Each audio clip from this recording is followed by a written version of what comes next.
Repair tayo dito guys. Ayan. Patay natin yung lights para makita kung mag-on. Minute ba? Nag-on ba? Ayan, uminit naman. Matagal-tagal lang po siya mag-on. Wait lang natin. Isang bis lang papakita yung logo. Okay. Wait lang.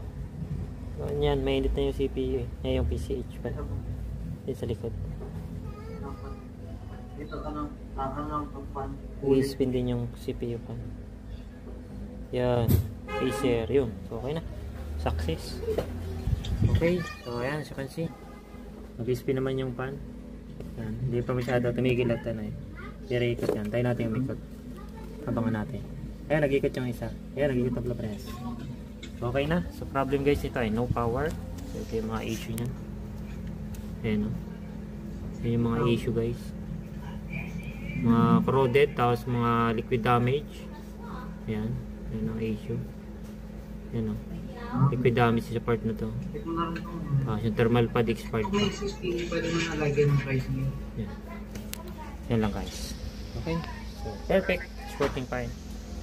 So yan ang ating update dito sa laptop repair. Okay, so no power, dead.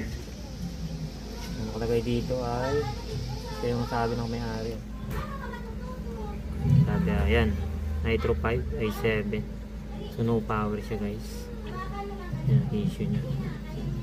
Okay. So, pan-speed na siya. Lagyan natin thermal paste at thermal pad. Okay. Sunod na natin yung charger baka mag-overheat. Power off. Eh, ano yan? Wala pa masyadong thermal pad, thermal paste. Nalagyan pa natin. Okay. Tapos stress test. Okay, so yan po ating repair. This is Tech Jonathan from Laptop Repair. So hanggang dito lang guys. Thank you for watching. See you in the next repair. Bye for now. Technician natin, may video card doon. Palastas muna. Video card repair naman. Stress test. 3. Ano yung nangyari doon? Na-restart ko sir. Andito na resolution. Ayaw ano.